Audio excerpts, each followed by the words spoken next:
How old is music?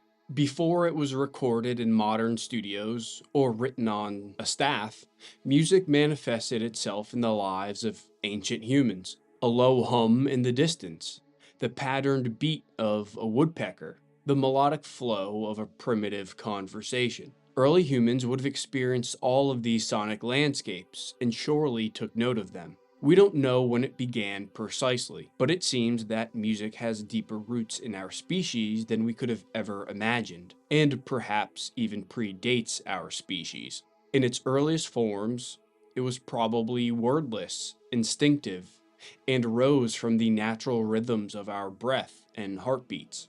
Through the ages, it developed into what it is today, an art, a defining feature of human culture, and a multi-billion-dollar industry with countless genres. And yet, for all its significance, music leaves very little behind in terms of prehistoric archaeological evidence. We only find the faintest of traces, and that's if we're really, really lucky. In 1995, in a cave tucked into the hills of Central Europe, such a fragment was found. It was crude, perhaps, but astonishingly old. So old that it changes how we understand not just music, but ourselves. This is the world's oldest instrument. Deep within a karst cave system in the hills of western Slovenia, archaeologists made an unusual discovery. The site's called Divje Babe, which translates to Wild Woman's Cave, and it had already yielded evidence of Ice Age life, burnt hearths, stone tools, and bones of animals long extinct. Among them, the partial femur of a juvenile cave bear stood out. It was broken at both ends, stained with age, but most curious of all, it had holes. Two of them clearly visible, circular, and cleanly punched through. A third, and possibly a fourth, more damaged. All of them aligned in a neat row. The bone fragment was about 12 centimeters long. It didn't look like much at first, but under closer inspection, the holes seemed too deliberate to be random, too regular in shape and spacing. The archaeologist leading the dig, Ivan Turk, proposed something extraordinary. That this bone wasn't just refuse from a kill site, it was a tool. More specifically, it was a musical instrument, a flute. The idea sparked immediate fascination and controversy, because if it truly was a flute, that would make it the oldest known musical instrument ever. Dated to around 50,000 years ago, it predates the arrival of Homo sapiens in the region. That would mean that it wasn't us who made it, but Neanderthals. This one object had the potential to reshape how we think about Neanderthal minds. They had been cast as brutish and primitive. Survivors, yes, hunters, toolmakers, but hardly artists and definitely not musicians. If they were making music, that implied something deeper, that they had symbolic thought, even a sense of aesthetics. They would have had a capacity for culture that wasn't supposed to belong to them, but not everyone was convinced. Almost immediately, critics offered another explanation. The holes, they said, weren't carved. They were the result of carnivore activity, specifically puncture marks from the teeth of hyenas. After all, the femur came from a cave bear cub, and hyenas were known to scavenge on and crush bones. Experimental comparison showed that carnivore teeth could, in some cases, leave holes that looked remarkably similar, especially in old, dry bone. The debate grew. On one side, those who saw music, on the other, those who saw tooth marks. But the question remained.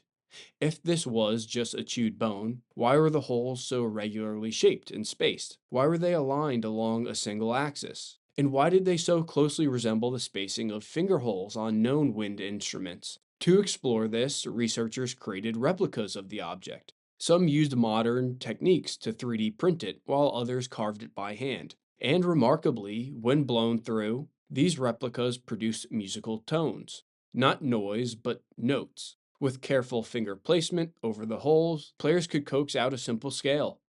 Here's an example of what the 50,000-year-old flute may have sounded like based on these replications.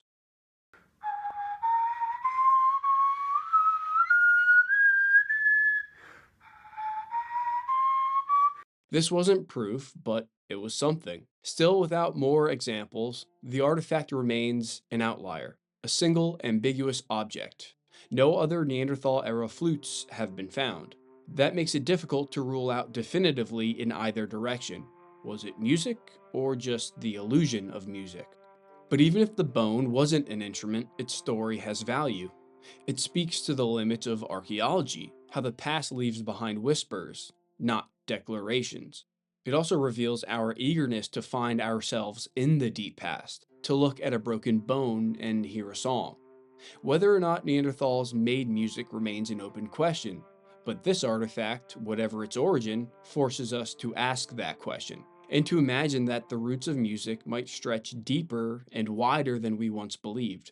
If you're enjoying this video so far, check out my free newsletter in the description. Upon subscribing to the Point 2 newsletter, you'll get a free archaeology cheat sheet with terms and phrases in the world of archaeology that you should know. And if you're hungry for even more, a link to my ebook, Archaeology 101, will also be in the description. This will give you a proper understanding of the basics of this field of research. Now, back to the video. If this bone flute is real, it raises a profound question. Where does music come from? Not just culturally, but biologically. Why would early humans or Neanderthals feel compelled to make sound for its own sake? To carve holes into a bone, not to trap an animal or cook a meal, but to create tone. To answer that, we have to look inward and backwards. Music is present in every known human culture, from Arctic hunter-gatherers to plains-dwelling pastoralists. Music appears, but not always in the same form. Sometimes it's solely percussive or solely vocal chanting, but it's there, as consistent and universal as language. And this universality hints at something deeper. Evolution doesn't preserve what is merely ornamental. It largely preserves what is useful, or at the very least, meaningful. So what purpose might music serve? A common theory suggests that music acted as a kind of social glue, a way to coordinate movement like in group dances or collective labor. Others propose it was used to soothe infants or signal identity within a tribe. There's even evidence that musical ability may have evolved alongside language, piggybacking on the same neural circuits and training the brain to recognize tone, rhythm, and structure. This would further support the social theories. But perhaps most intriguingly, music probably predates the human lineage altogether. Consider birdsong, whale song, the rhythmic beating of gorilla chests, or the complex vocalizations of gibbons. These behaviors aren't human, but they are often musical in nature, and they suggest that the roots of rhythm and melody go far deeper into animal evolution than we typically acknowledge. Two of the most fundamental elements of music are pitch and rhythm. Pitch refers to the frequency of a note. Some notes are higher in frequency and sound sharper, while others are lower and sound deeper. Rhythm is the clock-like pattern of notes and silence in a song. Together, pitch and rhythm make melody. As the notes oscillate from one to the next along the rhythmic timeline, music is created. These elements are found in nature as well. The rhythms of the sun and moon, which facilitate our circadian clocks. The rhythm of waves crashing on the shore and the tides underneath them. The rhythm of trees swaying in the wind. Each wave that crashes does so with a different pitch frequency according to its size. Each tree branch cracks at a certain pitch too. All of these represent quote-unquote music within our physical environments that can also be visually and or audibly perceived. It is likely the case that organisms better tuned to perceiving these elements within their environment and who can move their bodies in accord with them are at an evolutionary advantage. We can look to our primate cousin, the orangutan, as an example. Orangutans are an arboreal species. They live in the trees like our ancestors once did. Moving around in the tree canopy can be a costly form of locomotion, especially when one considers the risks associated with making a mistake, like falling to one's death. Studies have shown that in order to minimize the energetic costs of swinging and leaping from branch to branch, orangutans will use tree sway. Accordingly, they will build momentum on a swaying small tree or branch in order to place themselves in closer reach to the next desired branch to close the deathly gap. In fact, many other primates also create their own locomotive rhythms to propel themselves from one branch to the next. Another fun fact about non-human primates is that chimpanzees prefer traditional African and Indian music over complete silence. Rhythms and patterns can be found throughout nature, and the ability to align oneself with those patterns can be adaptive. This is why some researchers believe that organisms, and humans specifically, evolved the ability to appreciate, search for, and produce rhythmic patterns and events. Think of ancient hunter gatherers. Detecting the rhythmic footsteps of prey would help predict the direction and speed of the moving target. At a more macro scale, predicting fluctuations in fruit prevalence relative to the rhythm of the seasons and adjusting one's migration patterns accordingly would have also been advantageous. In fact, anthropologist Marshall Solins coined the term Paleolithic rhythm to describe the lives of hunter gatherers. Here he's referring to their day to day fluctuations between intense physical activity and more leisurely physical activity. According to Solins, their lives are less barbarically strenuous than most people had previously assumed. Instead, they cycle between days of work and days of rest. Some evolutionary psychologists, like Jeffrey Miller, believe that music and the arts generally are the product of sexual selection. He claims that the ability to produce these creative works is costly to the creator.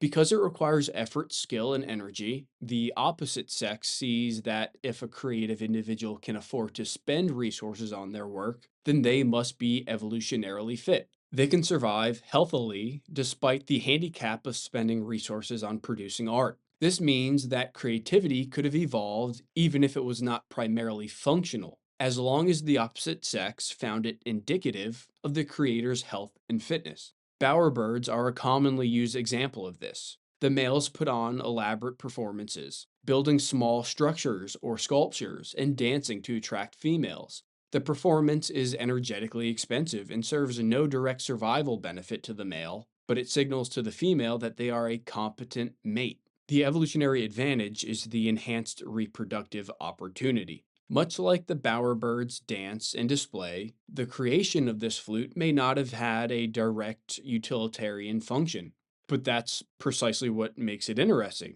Did it? It speaks to a mind capable of abstraction, of pattern recognition, and of investing energy into something not strictly necessary for survival. If a Neanderthal carved this instrument to produce some pleasing sounds, they possibly did so to perform, to impress, or to seduce. Whether to attract a mate, soothe an infant, or to signal group identity, the act of making music could very well have been tied to the same selective pressures that shaped the behaviors of other animals. My personal opinion is that we shouldn't downplay the intelligence or creative potential of Neanderthals, and we shouldn't be so quick to dismiss this flute as a misinterpreted cave bear fossil. Because if it really is a musical instrument, then it marks a profound moment in our evolutionary story. When music stepped beyond the confines of our bodies' biologies and entered the cultural realm. Here, in culture, music itself begins to evolve and is often subject to the same principles of natural selection as biological organisms. Let me explain. Like genes, music is passed down, reshaped, and adapted, but through social learning. Certain rhythms, scales, or instruments survive because people liked them, remembered them, and reused them. They were selected for. Over time, humans invented entirely new instruments, scales, and harmonies, which could be viewed as mutations. The quote unquote mutations that were better at achieving the person's creative goals were more likely to spread, like successful genetic mutations. A 2022 study looking at British, American, and Japanese folk song melodies found cross cultural regularities in the evolution of these tunes. They found that musical notes with stronger rhythmic functions are less likely to change. Note insertions or deletions are more common than substitutions, and substitutions tend to occur between neighboring notes. All of these are similar features to genetic changes. Unlike biology, however, culture changes at breakneck speed. Whereas humans have mostly had the same anatomically modern bodies for the past 300,000 years, Music has changed to such a degree that its modern form may have been unrecognizable as music to the creator of this flute. We went from bone flutes to stadium rock bands and AI generated soundscapes in approximately 50,000 years. In the 1960s, Jim Morrison of The Doors predicted quite accurately the future of music. He said, "I can envision one person with a lot of machines, tapes, and electronic setups, singing or speaking and using a lot of machines." This was remarkably prescient, considering the rise of electronic music, sampling, and the current landscape of digital music production. Could anyone make such a prediction today? It seems that the landscape of music is accelerating so rapidly that it's almost impossible to say where it's headed. And that's what makes it so exciting and fascinating. Like the recombination of genetic material, artists around the world are blending genres, inventing new sounds, and pushing the boundaries of what music can be. They're experimenting with instruments, AI, virtual performance spaces, brain computer interfaces, even synthetic instruments made from code. Will music become more immersive, more personalized, or more embodied? Or will it be more detached from the true human spirit and totally dependent on the artificial sounds of technology? Will we ever return to more primal sounds or leap into a soundscape entirely divorced from the natural world? No one really knows, but I want to hear your thoughts. Where do you see the future of music going? Will today's trends still matter in 10, 20, or 50 years? Or will the next revolution be something none of us can yet imagine? Let me know in the comments. And if you want to learn more about the lives of Neanderthals, check out this video on the screen. Thanks for watching, and don't forget to like and subscribe to support this channel. I'll see you in the next video, and stay curious.